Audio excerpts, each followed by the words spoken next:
उम्मीद है आप ठीक होंगे, खैरियत से होंगे। तैयब लोच आपकी खिदमत में हाजिर है जी। मैं इस वक्त मौजूद हूँ सुप्रीम कोर्ट के सामने और अब से कुछ देर बाद वक्त का तयन का तो नहीं पता, सुप्रीम कोर्ट जो है वो बड़ा फ़ैसला देने जा रही है और ख़ासकर पंजाब में इंतखाबात से मुतल्लिक़ ये मामला है। वैसे तो पंजाब और खैबर पख्तूनख्वा का, लेकिन फिर सुप्रीम कोर्ट ने सिंगल आउट किया पंजाब के मामले को। तो कल की प्रोसीडिंग के मुताबिक सुप्रीम कोर्ट अपना फ़ैसला महफूज कर चुकी है और अब 11:30 बजे का वक्त दिया गया था, ताम वक्त गुजर गया और अभी तक फ़ैसला नहीं आया। तो इसी वजह से अब हतमी तौर के ऊपर नहीं कहा जा सकता कब कितने बजे फ़ैसला सुनाया जाएगा, लेकिन ये चीज़ तय है कि सुप्रीम कोर्ट जो है वो आज इस मामले को जो है वो मंतकी अंजाम तक पहुँचा देगी और इस हवाले से कोई ना कोई फ़ैसला जो है वो कर दिया जाएगा। लेकिन इसके साथ साथ सुप्रीम कोर्ट जो भी फैसला करे उसके असरात क्या होंगे, आया वो फ़ैसला काबिल कबूल होगा या नहीं होगा। ऑलरेडी हम इस चीज़ को जो है वो देखते हैं कि ऑलरेडी इसी सुप्रीम कोर्ट की जानिब से जो कुछ किया जा रहा है उसके ऊपर सवालिया निशान बना दिए गए हैं। तहफ़्फ़ुज़ात का इजहार कर दिया गया, सिर्फ तहफ़्फ़ुज़ात का इजहार भी नहीं किया गया बल्कि इससे भी बढ़ के सुप्रीम कोर्ट के प्रोसीडिंग को, उसकी कार्रवाई का ऑलरेडी बाइकाट किया जा चुका है। और वो बाइकाट किसने किया है कि पाकिस्तान की जो पॉलिटिकल रजीम है, स्टेक होल्डर्स हैं, पाकिस्तान मुस्लिम लीग नून है, पाकिस्तान डेमोक्रेटिक मूवमेंट्स है, JUIF में, और ये तमाम हम ख्याल हम नवा या इत्तेहादी पार्टियां जो है जो इस वक्त मरकज़ में, वफाक में, हुकूमत में है, उन्होंने जो है वो बाइकाट किया है और वाज़े तौर के ऊपर कहा है कि सुप्रीम कोर्ट का ये 3 रुकनी जज जिसकी सरबराही चीफ जस्टिस उमर अता बंदियाल कर रहे हैं, उनके साथ जस्टिस मुनीब अख्तर, जस्टिस एजाजुल हसन शामिल हैं, कि ये 3 रुकनी बेंच जो है ये मुसलसल कंटिन्यूस सहूलतकारी कर रहा है। और शायद इसी वजह से पाकिस्तान पीपल्स पार्टी के चेयरमैन बिलावल भुट्टो जरदारी ने कल गढ़ी अपना लड़काना के अंदर खड़े होकर तंबीह की, वार्न किया इन हम ख्याल जजेस को और वाज़े तौर के ऊपर कहा कि फुल कोर्ट बेंच जो है वो तश्कील दिया जाए, लार्जर बेंच बनाया जाए। तो ये larger bench, full court bench, इसकी इस्तदाएँ तो अटारनी जनरल से लेकर सब ने की, यानी कि मां सिवाय तहरीक इंसाफ के, तहरीक इंसाफ की दरख्वास्त के ऊपर सुप्रीम कोर्ट जो है वो अब फ़ैसला अपने तौर के ऊपर या 3 रुकनी बेंच, अब इसको मैं सुप्रीम कोर्ट नहीं कह सकता क्योंकि सुप्रीम कोर्ट का अब डेफिनेशन भी तब्दील हो चुका है, ख़ासकर जब ये कानून साजी हो रही है, बल्कि हो तो चुकी है, अब वो सदर के पास मामला गया हुआ है। उसमें सुप्रीम कोर्ट को भी डिफ़ाइन कर दिया गया है कि अकेला chief justice of Pakistan supreme court नहीं हो सकता। अगर चीफ जस्टिस उमर अता बंदियाल जो है वो मैनेज हो चुका है, चलो मोहम्मद खान भट्टी के एतराफ़ी बयान के मुताबिक हम अगर मान भी लें कि जो है वो बंदियाल जो है वो मैनेज नहीं होता, तो फिर जो उनके साथ बैठे हुए हैं मुनीब अख्तर, जस्टिस मुअज़्ज़िज़ जज मुनीब अख्तर और मुअज़्ज़िज़ जज जो है अपना एजाजुल हसन साहब, ये तो मैनेज हो चुके हैं ना, या हुए हैं। तो जब ये 2 जज मैनेज्ड हैं तो फिर आगे कहानी कैसे चलती है ना, सोचने की बात है। ये मैनेज्ड है, चीफ जस्टिस जो है वो बेंच बना के सहूलतकारी के लिए इनको साथ बिठा के केस सुनता है और फिर इख्तियार दे देता है या मुनीब अख्तर को या एजाजुल हसन को कि आपने फ़ैसला लिखना है। तो अब जो मुनीब अख्तर या एजाजुल हसन जो ऑलरेडी मैनेज्ड हुआ है, तो वो जब फ़ैसला लिखेगा तो फ़ैसला तो वही होगा ना जो तहरीक इंसाफ चाह रही है, क्योंकि ये बैठे ही तहरीक इंसाफ की सहूलतकारी के लिए हैं। और सिर्फ आज नहीं, बात यह है कि 2018 से लेकर अब तक अगर आप पूरा सुप्रीम कोर्ट के केसेस को उठा लें, सुप्रीम कोर्ट की काज लिस्ट देख लें, तो आपको मुसलसल जो है वो तहरीक इंसाफ की सहूलतकारी इन्हीं जजेस के हाथों से मिलती है। कोई भी जजमेंट उठा लें, 63A का जजमेंट उठा लें तो पता चलता है कि आज जो पंजाब के अंदर ये कॉन्स्टिट्यूशनल क्राइसिस पैदा हो चुका है, इसके पीछे वजह इनका 63A का जजमेंट या 63A को गलत डिफ़ाइन करना है। अगर ये 63A को गलत डिफ़ाइन ना करते और परवेज़ इलाही को वज़ीर आला पंजाब ज़बरदस्ती धोंक से ना बनाते, ठीक, तो अभी तक पंजाब में असम्बलियाँ चल रही होती, हालात यूँ ना होते। ये ना कहते जी 90 रोज़ का जो है वो तकाजा है, इलेक्शन होने चाहिए। और भाई वो असम्बली का कॉन्स्टिट्यूशनल टर्म पूरा करना भी तो वो एक कॉन्स्टिट्यूशनल तकाजा है ना, वो तकाजा किसने पूरा नहीं किया। आपकी एक जजमेंट ने 63A की गलत जजमेंट की वजह से वो तकाजा जो है वो पूरा नहीं हो सका। तो अब आप बैठे हो कि जी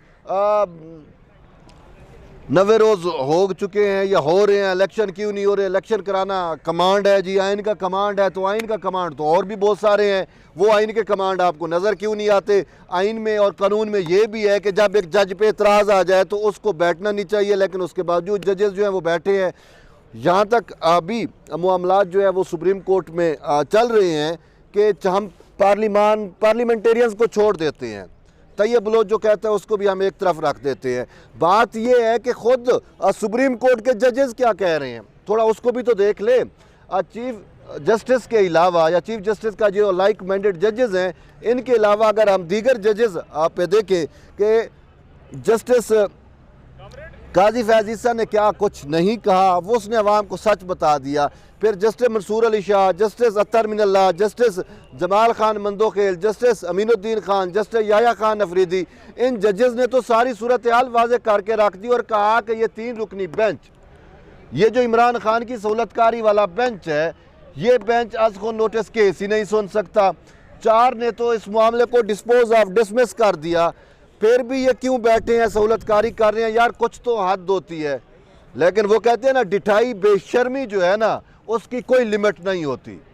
तो उसी लिमिट को जब आप क्रॉस करते हो तो यही होता है कि फिर आपको आइन और कानून का गर्ज नहीं होता, फिर आपने जो अपना माइंड बनाया होता है आप उसी पे चलते हो। और यही बात है कि चीफ जस्टिस उमर अता बंदियाल ने अपना माइंड बनाया है, अब इसको खदशा था, इसको डर था, अगर मैं दूसरे जजेस शामिल करूँगा तो जो हम इमरान खान की हम ख्याली चाह रहे हैं, जो हम इमरान खान की सहूलतकारी चाह रहे हैं, वो नहीं हो सकेगी।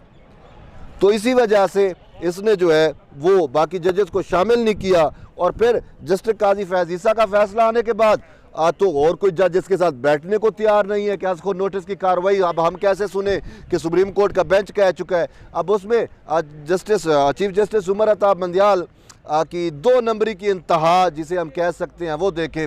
वो क्या है कि इसने रजिस्ट्रार के ज़रिए सर्कुलर जारी कराता है और फिर वो सर्कुलर खुद आपने देख लिया कि अब रजिस्ट्रार सुप्रीम कोर्ट जो है, जो खुद इस आइनी इदारा है ना, सुप्रीम कोर्ट आइन का तशरीह करता है। और कितनी मुज़ाहिका खेज़ बात है कि रजिस्ट्रार सुप्रीम कोर्ट को आइन पाकिस्तान ही नहीं आता।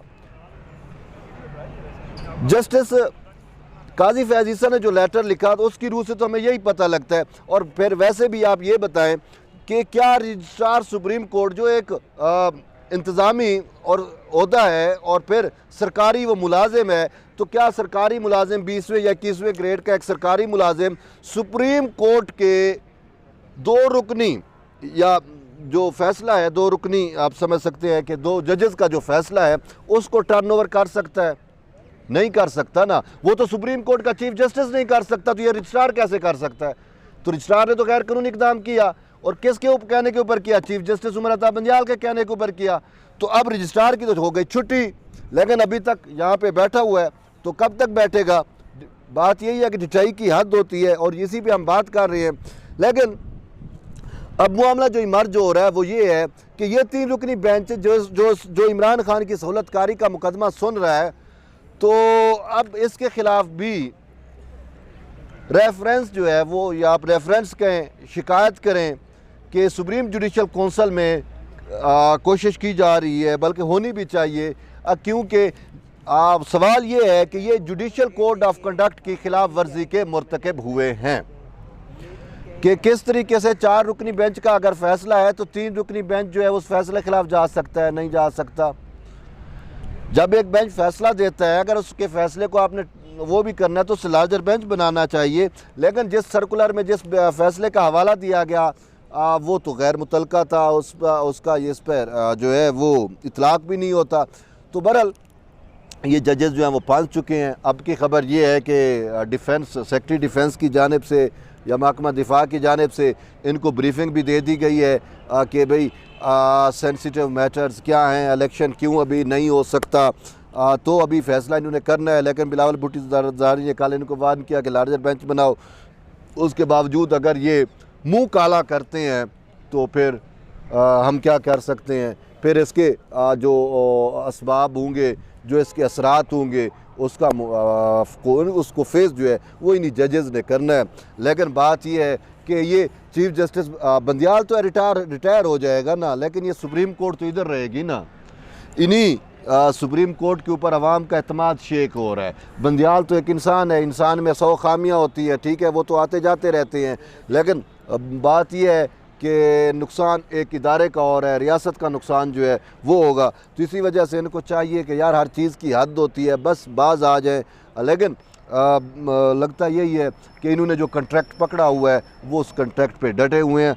तो अभी फ़ैसला कब आता है ये ना मुझे पता है ना आपको पता है। 11:30 बजे का वक्त था, अब हम भी वेट कर रहे हैं। तो जो ही इस सवाल से कोई अपडेट आता है हम आपको आगाह करेंगे। तब तक के लिए इजाज़त दें, अल्लाह हाफ़िज़।